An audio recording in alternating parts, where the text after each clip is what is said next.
Hey guys, I'm going to show you how to fix 0xc0000005 problem in Windows 11. In the first step, go to search bar and type here task manager, then click here to open it, then click on file, click on run new task, and on this window click on browse. It will open file explorer, and here click on this PC.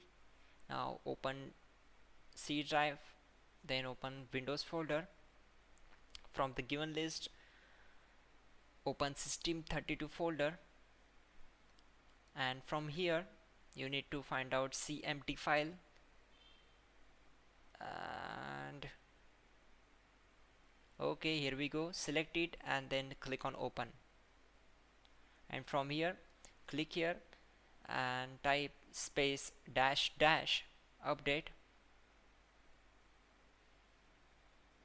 and then check this box and simply click on OK. It will open command prompt window.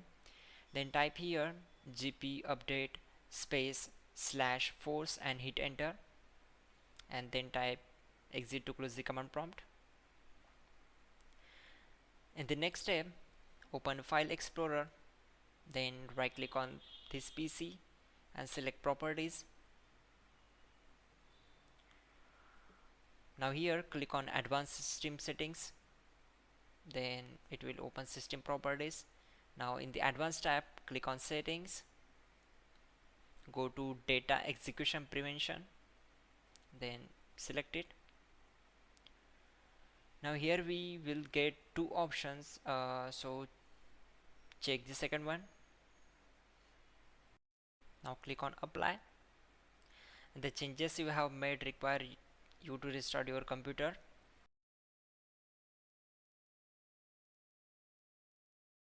So close all windows one by one,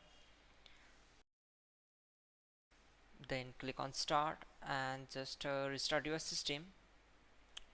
After that, go to search bar, type here cmd. Now right click here and select run as administrator. It will open command prompt window.